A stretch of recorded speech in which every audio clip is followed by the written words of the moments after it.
el versículo 20. Ese versículo completo dice así: estoy crucificado con Cristo, y ya no vivo yo, sino que es Cristo quien vive en mí. Y la vida que vivo ahora en la carne, la vivo en la fe del Hijo de Dios que me amó y se entregó por mí. Ese versículo nos va a ocupar hoy, mañana y pasado. Y entonces hoy vamos a tomar esa primera parte: Cristo vive. El corazón de la vida cristiana. Muchas personas creen que ser cristiano consiste en cumplir normas. Incluso creen que ser cristiano es practicar una religión. O consideran que ser cristiano es ser una buena persona. Y muchas veces nos movemos de esa manera. Es decir, parecería ser que ser cristianos es ser profundamente religiosos, o que ser cristiano es el cumplimiento de un conjunto de normas como los 10 mandamientos, o como los mandamientos de la Iglesia, o como toda la normatividad que pueda tener el ejercicio de la religión. No se desconcierten por eso, pero ya les voy a decir lo que es ser cristiano, para que vean que tiene una dimensión mucho más compleja.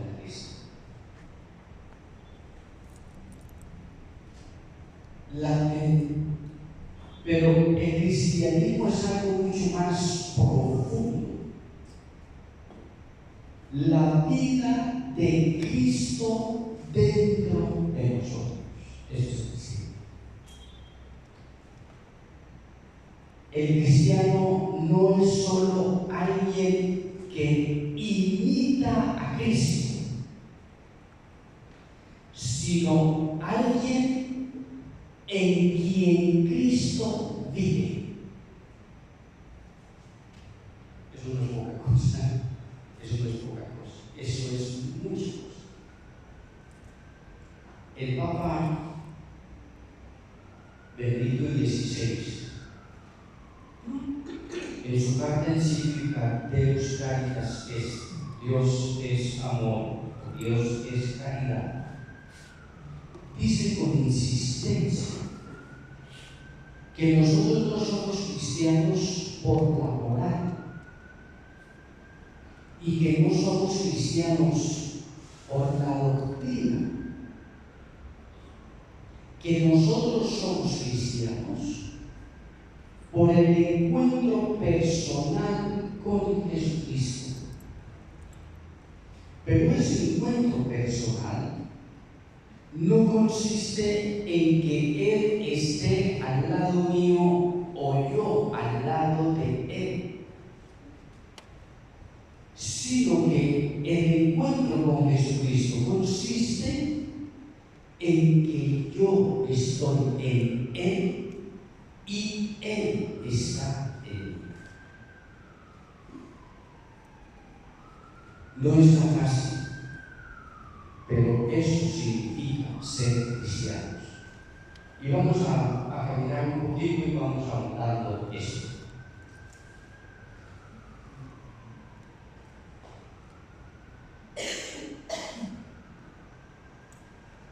Cristo vive en nosotros desde el bautismo. Esta realidad comienza sacramentalmente allí, en el bautismo. El catecismo de la Iglesia Católica nos dice que el bautismo no solamente purifica de todos los pecados, sino que hace del neófito una nueva criatura, lo hace un hijo de Dios. Por tanto, por el bautismo morimos al hombre viejo, nacemos a una vida nueva, recibimos la vida misma de Cristo. El bautismo nos hace partícipes de la divinidad misma de Jesucristo como Hijo de Dios. San Pablo lo explica también en la carta a los Romanos, en el capítulo 6, en el versículo 4. Fuimos sepultados con Él por el bautismo en la muerte, para que así como Cristo resucitó, también nosotros llevemos una vida nueva. La vida cristiana es vida pascual, muerte del pecado y vida en Cristo. Detengámonos un momento. Esto inicia en el bautismo. Entonces, ¿qué es el bautismo? El bautismo es el sacramento por el cual, ya lo aprendimos de la catequesis cuando éramos niños, es el bautismo por el cual Dios nos inserta en el misterio trinitario y en el misterio de la Iglesia. Suceden estas dos relaciones simultáneamente. Veámoslas así. Por el bautismo, Jesucristo nos inserta en el misterio trinitario como hijos. Alguna vez le dije a un padre de la comunidad, decíamos como hijos por adopción, y él me dijo, quítale eso de adopción. Es decir, no simplemente llegamos a la Trinidad por adopción, sino porque Dios nos participa de su propio ser. Y eso está muy bien expresado en el bautismo. En primer lugar, porque el sacerdote dice: yo te bautizo en el nombre del Padre, del Hijo y del Espíritu Santo.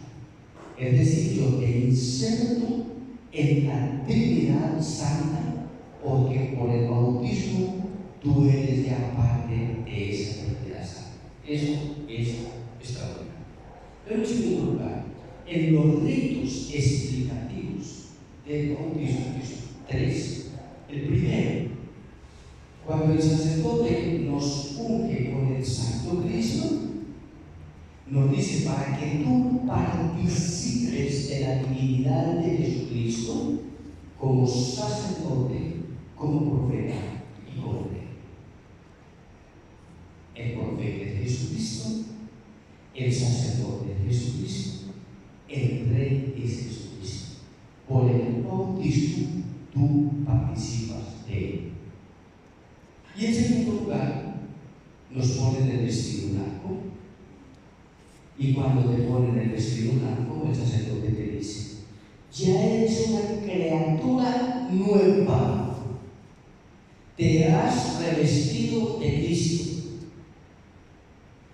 Esta vestidura blanca es el signo de tu dignidad cristiana, ayudado por tus padres, por tus padrinos, por la comunidad. Escuchen esto: consérvala sin mancha. ¿Hasta cuándo? Hasta venir. ¿Sí? Es decir, el bautismo nos conecta con la eternidad. No es apenas el bautismo para vivir en el tiempo, sino el bautismo es para anticipar en el tiempo la eternidad. Conserva sin mancha hasta la vida eterna. ¿Esto qué significa? Eso significa la santidad misma de Dios que nos es participar en el bautismo. Por tanto, en el bautismo el Señor nos hace santos. Resulta que nosotros solemos decir: no, yo quiero ser santo, me gustaría ser santo, estoy procurando ser santo. ¿Sí o no? Que casi siempre uno suele decir eso: yo quiero ser santo, me gustaría ser santo, estoy trabajando para ser santo, y y como que si fuera una preocupación nuestra o como si a uno cuando se le pudiera ser santo pudiera ser. Pero ustedes se acuerdan, claro, nos acordamos todos los domingos proclamamos en la iglesia un himno que se llama el himno de gloria, ¿sí o no? De gloria. Cuando gloria a Dios en el cielo y en la tierra. Y ese himno dice claramente: porque solo tú eres santo. siga. Solo tú, Señor, solo tú, Altísimo Jesucristo, y la gloria de Dios Padre. ¿Quién es santo? Jesucristo. Dios. Solo tú, ¿te acuerdas? Lo repetimos. Porque solo tú eres santo. Solo tú, Señor. Solo tú, Altísimo Jesucristo, con el Espíritu Santo, en la gloria de Dios Padre. Amén. Entonces, la santidad es un atributo propio de Dios. Solo Dios es santo. Ahora bien, ¿por qué nosotros somos santos? Lo somos porque Dios, desde el bautismo, nos hace partícipes de su santidad. Por tanto, no es que nosotros queremos llegar a ser santos, atención a eso que es muy bonito, sino que nuestra preocupación es permanecer santos a la santidad que nos fue dada. Por eso la santidad es la fidelidad a Dios que nos participó su propio misterio. Eso es hermoso, eso es el cristiano. Por eso la vida cristiana es gracia, porque no es mérito, es gracia. Es Dios que se da y nosotros que lo acogemos. Y acogiendo vivimos en la fidelidad a Él. Y la tercera, el tercer signo del bautismo, ustedes se acuerdan, que es la luz que le dan a los padrinos una velita. ¿Y dónde se enciende la velita que le dan a los padres y a los padrinos el día del bautismo? ¿Y qué significa el signo pascual? La luz del mundo. La luz de Cristo. Es Cristo. Claro. Es Cristo, que es luz del mundo.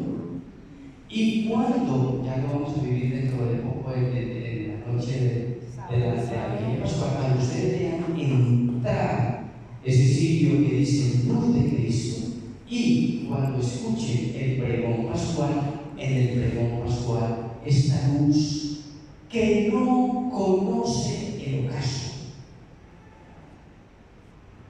Entonces, cuando le entregan a los padres y padrinos esa luz, no es que le entregan una velita, no es exactamente, no es que le entreguen una velita y le dicen, bueno, que esta velita no es un signo de la velita que se prende o que apaga, es el signo de Jesucristo luz, y le dice, padres y padrinos, a ustedes les corresponde mantener esa luz encendida para este hijo y para este alma.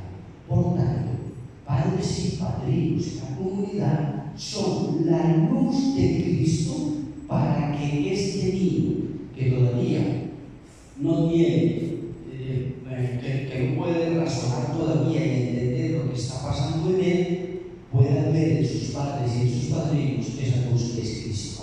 Porque la razón por la cual se bautizan los niños pequeños en la Iglesia Católica es porque esos niños son bautizados en la fe de sus padres.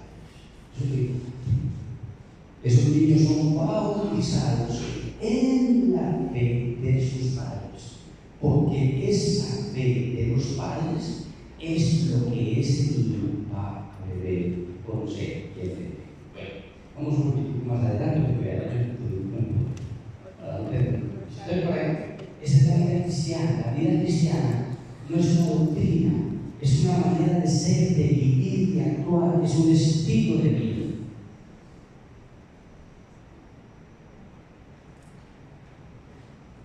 Cuando nosotros leemos en el Evangelio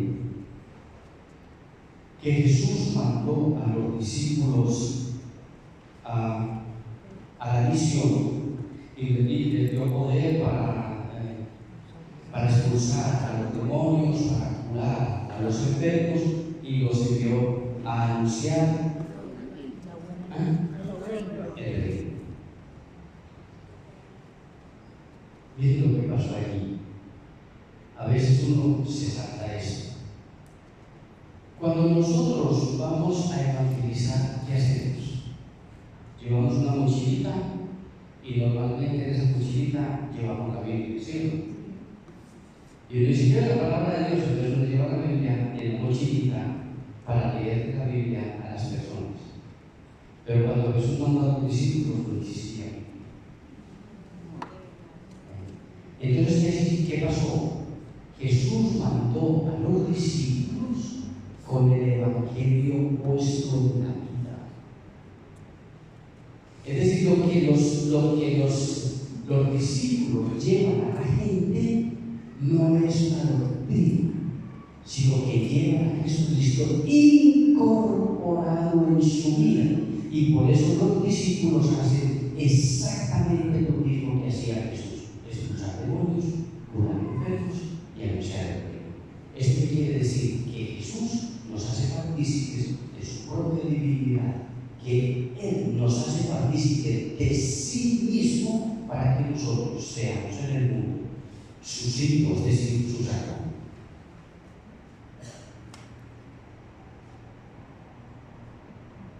Estoy crucificado con Cristo. Antes de decir Cristo vive en mí, Pablo dice: estoy crucificado con Cristo. No puede haber vida, nueva sin cruz. ¿Esto qué significa estar crucificado? Significa morir. ¿Morir a qué? Morir al egoísmo, al orgullo, a la vanidad, al pecado, morir al propio ego. Jesús lo había dicho claramente en el Evangelio de San Lucas: el que quiera seguirme, que se niegue a sí mismo, cargue con su cruz cada día y me siga. Pero hay otro aspecto fundamental de la cruz, lo vamos a ver, o lo vamos a meditar, ya lo meditamos el domingo en la lectura de la Pasión, y vamos a meditar muy especialmente el viernes con la Pasión. Cuando nosotros vemos con los ojos humanos el misterio de la cruz, entendemos perfectamente que el proyecto humano de Jesús fracasó. Y fracasó de tal manera que lo mataron. Eso es así de sencillo, de claro, en la parte religiosa y en la parte política. Dijeron: este señor es un peligro por un lado y por el otro, saquémoslo del medio y lo mataron. Pero quienes lo condenaron, hubo un aspecto que no pudieron entender y no lo entenderán nunca: cómo Jesús no fue apenas condenado, sino que Él hizo de la vida una donación en plena libertad. Y Jesús dice claramente: tú no me quitas la vida, yo la doy. Y eso transformó completamente el misterio de la cruz, porque el misterio de la cruz no fue apenas un asesinato injusto, sino que fue la oblación de un hombre que se desprendió de todo, incluso de la vida, y hace de la vida una donación en plena libertad. Y por eso, cuando vemos ese misterio de la cruz, vemos a un hombre que, aunque condenado injustamente, va siempre con su cabeza erguida, sabe hacia dónde va y sabe por qué va hacia la cruz, porque lo que avanza allí no es apenas un condenado, sino un hombre entregado en su plena libertad. Para mí, el sentido de y por eso la cruz es la expresión del amor mayor que la humanidad haya podido conocer. No hay un signo de amor mayor que la humanidad pueda conocer que a Jesucristo crucificado. ¿Por qué? Aquí veo que hay esposos, esposas. Bien, por eso, hermanos queridos, porque en la libertad y solo en ella el amor es posible. Cuando el amor no es la expresión sublime de la libertad, se vuelve una obligación.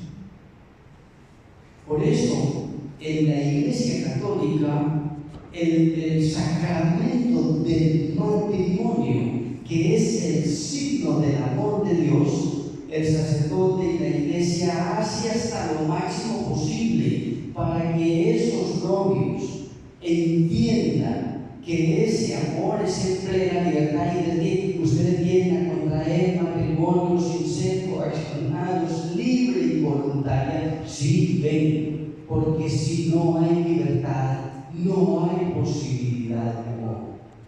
Y porque si no hay libertad, no hay lo segundo, que es el consentimiento. Y el consentimiento es cuando yo puedo decirle al otro: yo, Pedro Pablo, me entrego a ti como esposo y te recibo a ti como esposa. Y yo no puedo entregarme a otro y hacer de mi vida una donación a otro, sino en el ejercicio de la libertad. Porque en la libertad y solo en ella el amor es posible. ¿Cómo les parece? Nos perdimos de nosotros ponemos el amor de la pena, un poco de mentiras, de manipulaciones, porque lo confundimos con los afectos. El amor no son los afectos. El amor es la decisión libre, responsable de hacer de la vida una adoración a lo que. Por eso, en la Iglesia Católica no existe divorcio, no puede existir y no puede existir porque ese acto fue un acto soberano de libertad. Y si no fue un acto soberano de libertad, fue una mentira. Y si fue una mentira, entonces se declara nulo. Eso tiene que ver con eso está íntimamente unido con la cruz. Entonces, este es el punto importante. Estoy crucificado con Cristo.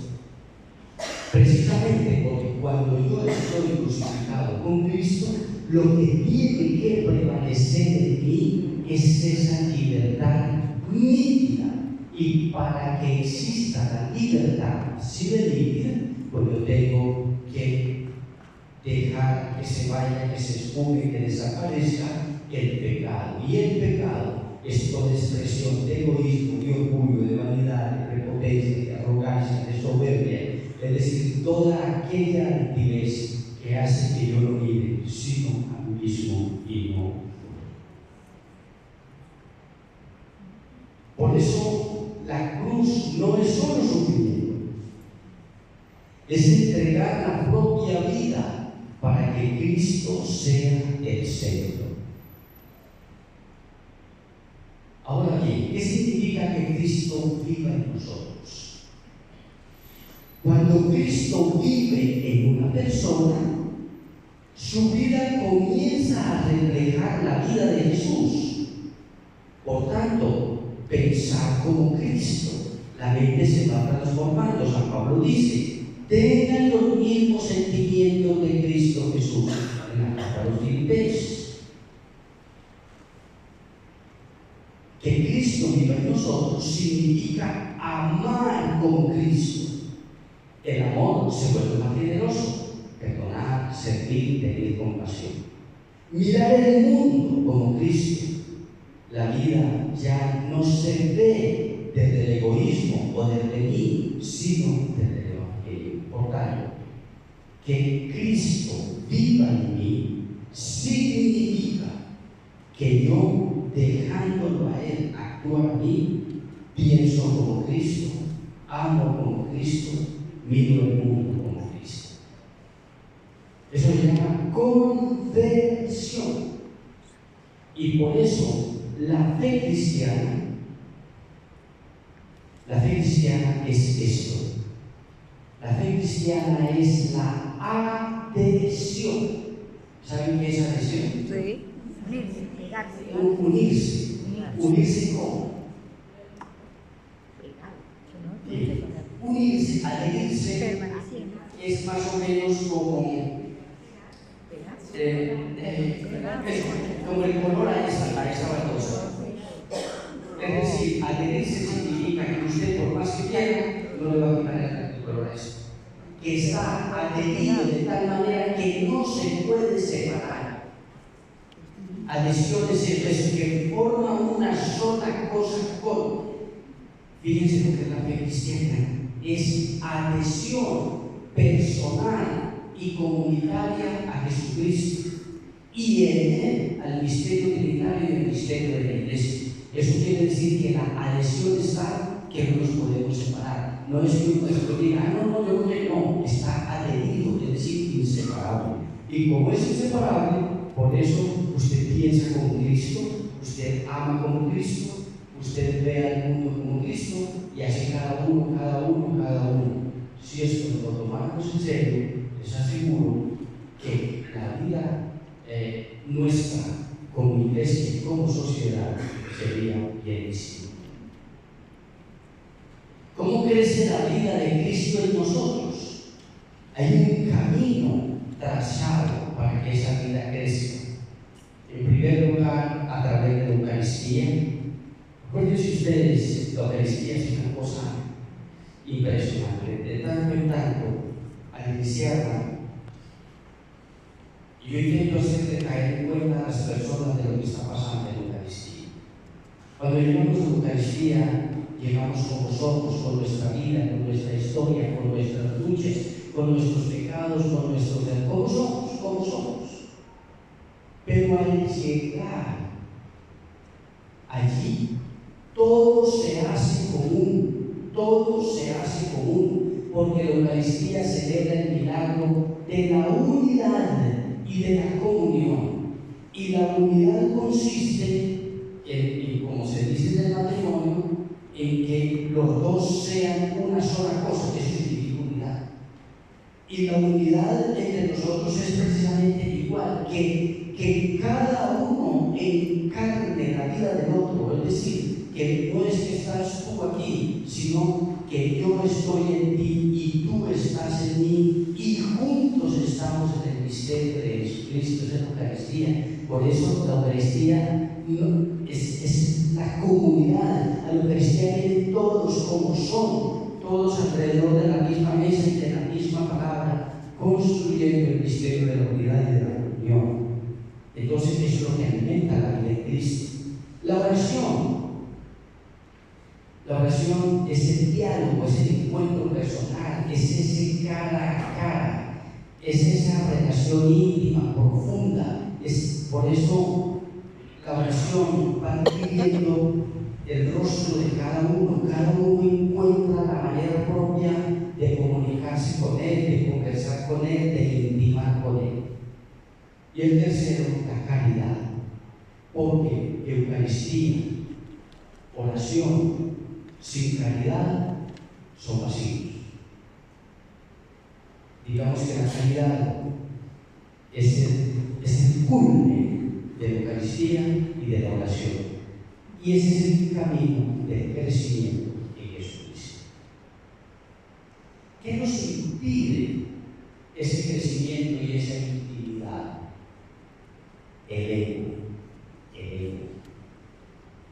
Por eso que ahí viene la idolatría, por ahí viene el egocentrismo. ¿Y qué es el ego? Es una cosa hoy de moda. por todas partes. Fíjense ustedes que después, o uno de los elementos filosóficos de la llamada posmodernidad es se llama la centralidad del sujeto. Y la centralidad del sujeto consiste de alguna manera en decir: yo soy yo y me importa un bledo que tú seas tú, porque aquí lo que importa es que yo sea yo. Esa es la centralidad del sujeto, y ese es todo el ejercicio de la posmodernidad. Y por eso, a partir de toda esa posmodernidad, nosotros vivimos un individualismo espantoso y hablamos del individualismo, y el individualismo es cada uno pensando en sí mismo y lleno de sí mismo. Les voy a decir una cosa que tal vez para que la vayan pensando. Imagínense esto. Imagínense ustedes que en la vida cristiana no es posible el individualismo. No existe. Y les voy a decir por qué. Porque la vida cristiana, que es la inserción en el misterio trinitario, en el misterio trinitario no existen tres individuos. Existen tres personas. Y lo que hace que una persona sea persona es la total apertura a lo que es persona. Entonces no se puede pensar en la Trinidad Santa que haya algunos cerrados sobre sí mismo. Por eso Jesús dice: Rey, miles de veces en su Evangelio: el que me ve a mí ve al Padre, porque yo estoy en el Padre y el Padre está en mí. Es una manera de decir, también dice San Pablo hermosamente: ya no soy yo quien vive, es Cristo quien vive en mí. Casi que lo que Jesús nos dice: miren, no soy yo, es el Padre en mí, porque el que me ve a mí ve al Padre. Imagínense ustedes cómo será posible el individualismo ahí. No existe, no es posible. Eso nos lo inventamos nosotros, y por eso entre nosotros el individualismo es pecado. Porque la esencia de la vida cristiana es el encuentro con el otro. Siempre la fe es relación. La experiencia cristiana es siempre relación. De nuevo, por eso, por el bautismo, insertos, no apenas en el misterio trinitario, sino también en el misterio de la Iglesia. Bien, listo. El obstáculo del ego. Después se nos propone aquí que en esta experiencia de que Cristo vive en mí, tenemos la experiencia de los santos. Y yo quise tomar rápidamente para ilustrarles la experiencia de San Juan Eudes. Porque San Juan Eudes tiene toda una enseñanza para decir que la vida cristiana es formar a Jesús en nosotros. Es decir, que si Jesús se forma en nosotros, de nuevo, no somos nosotros los que aparecemos, sino Jesús en nosotros. Eso lo plantea San Juan Eudes. Y nos plantea San Juan Eudes 4 caminos concretos para formar a Jesús en nosotros. El primero: mirar en todo a Jesús. Segundo: amar a Jesús con el corazón, con la vida, con todo. Por eso San Juan Eudes dice: Señor, yo lo único que quiero es amarte, y mi gran pesadilla sería no poder amarte. Porque cuando no hay una relación de amor, como les decía, hay una relación de manipulación. Ahora me quiero detener en eso un poquitito. negarse a sí mismo. Ese es el punto un poco más complicado y más exigente, porque esto no se ha entendido suficiente. ¿Qué significa negarse a sí mismo en este aspecto del encuentro con Jesús y del encuentro con los hermanos? Bueno, vamos a hacer un poquito de gimnasia mental. ¿Cómo funciona el amor? El amor funciona de esta manera. El amor funciona partiendo de lo que se llama el principio de la identidad. Y el principio de la identidad reza de esta manera: yo soy yo y tú eres tú. El principio de la identidad dice: yo no soy tú y tú no eres yo. Esa es la identidad. Y a partir de allí hay todo un tejido para que el amor funcione.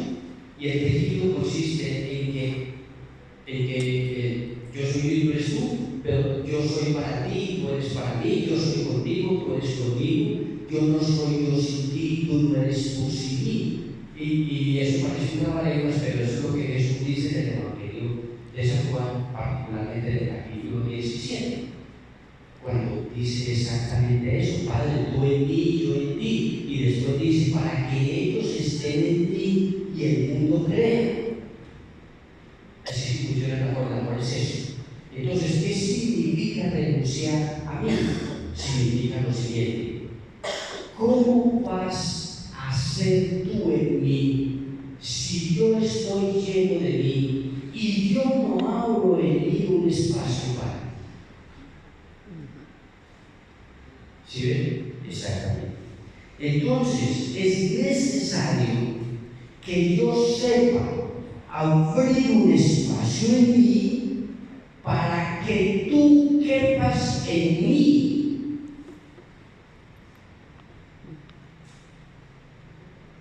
Eso parece una jugada, pero eso es la vida cristiana. Por eso la vida que nosotros casi siempre pensamos la vida cristiana como el uno al lado del otro. No, la vida cristiana no es uno al lado del otro. Juntos no quiere decir uno al lado del otro. Quiere decir entrelazados. Y entrelazado quiere decir yo en ti, tú en mí, tú conmigo, yo contigo. Esa es la unidad y esa es la experiencia de la vida cristiana. Entonces, hermanos, esta partecita, negarse a sí mismo, es esa capacidad tan grande, tan bonita, tan noble, tan exigente, de que yo renuncie a mí para que tú puedas ser en mí. Se los voy a decir desde el misterio trinitario y verán que eso les da una idea y vamos a entenderlo. Cuando hablamos del misterio trinitario, decimos tres personas en unidad perfecta, y después decimos que se le da misterio, porque eso no es un misterio para entender, es un misterio para vivir. Porque Dios no es para ser entendido, Dios es para ser amado, para sumergirse en Él. Pero bueno, ¿qué es lo que pasa aquí? Miren lo que Jesús dice: el que me ve a mí ve al Padre, porque yo estoy en el Padre y el Padre está en mí. El Padre y yo somos una sola cosa por la fuerza del amor que es el Espíritu. Por eso la Trinidad Santa no es estática, es dinámica. Por eso el amor no es estático, el amor es dinámico. Y háganse ustedes este ejercicio para que vean que la grandeza de Dios es hermoso, pero exigente. Imagínense lo que es para el Hijo vivir eternamente abierto al Padre, transparente al Padre, para que el Padre acontezca en él y él acontezca en el Padre. Se lo digo como una tragedia. ¿Qué pasaría si el Hijo se cerrara una 10 millonésima de segundo al Papa. ¿Se acuerdan de esta identidad? Entonces, cuando nosotros hablamos de la Trinidad, nosotros hablamos como de alguien que pasa un chévere todo el tiempo. No es tan sencillo. Cuando hablamos de la Trinidad, hablamos de un amor que acontece en una transparencia total. Y nosotros somos llamados a participar de esa transparencia desde aquí. Y para que estemos felices, porque es una felicidad que es la muerte y que es la vida eterna, pues adentrarse en la plenitud de ese amor eternamente. Eso que es hermoso. Y eso es el cielo. Pues el cielo es eso, es el total encuentro con la Trinidad Santa y el total encuentro con el otro. Y ese total encuentro pues necesita que la corporalidad no esté, porque la corporalidad se vuelve constante. Por eso, la madurez de la vida es el ansia de morir. Y es el ansia de morir porque es el ansia de la plenitud, porque es el ansia precisamente de la madurez espiritual que ya ella nos pagó hacia la plenitud y hacia la eternidad. No sé eso, pero la vida que sea hermosa, realmente es hermosa. Entonces, tenemos que preguntarnos. Negarse a sí mismo, y el otro punto es depender de la gracia de Dios. Negarse y depender de la gracia. ¿Qué es la gracia? Siempre nos confundimos en la vida, siempre nos confundimos cuando dejamos o complicamos las cosas. Porque cuando nosotros hablamos de gracia, siempre estamos hablando de cosas. Entonces estamos diciendo, ay Señor, una casita, Señor, dame esto, Señor, dame esto. Está bien, eso no es que no sé. Pero es que Dios no da cosas. Dios se da a sí mismo. Esa es la gracia. La gracia no son las cosas que Dios da. Y miremos en el sacramento del matrimonio. Cuando una pareja se casa, ¿qué es lo máximo que un hombre puede darle a una mujer? Su vida. ¿Y qué es lo máximo que una mujer le da? Su vida. ¿Qué más le puede dar? Diga, ¿qué más le puede dar? ¿Qué es más valioso que la persona misma? Bien, eso es lo que Dios nos da a nosotros. Dios no nos da cosas, nos da su propia persona, su propio ser, y por eso nos inserta en su misterio. Por tanto, la gracia, la gracia es eso, que todo lo recibimos como don, y si todo lo recibimos como don, lo ofrecemos como don. La vida no le pertenece a nadie, a ninguno de los que estamos aquí porque la vida es don, porque es gracia. Y si la vida es don y es gracia, no le pertenece a ninguno, nos pertenece a todos, porque el don, en la medida en que yo te doy a ti, tú te donas a mí, y la vida sigue siendo don unos con otros, como Dios es siempre don, por eso la vida es hermosa, la vida es la adoración, es el encuentro de todos con todos. Eso se llama comunión, eso se llama unidad, eso se llama iglesia, eso se llama bautismo, eso se llama vida cristiana. Bien. Por eso es importante siempre preguntarles en lo largo de la jornada: ¿quién vive realmente en mí? ¿Vive Cristo o vive mi ego? Las decisiones que yo tomo son decisiones en función de mí mismo, o son decisiones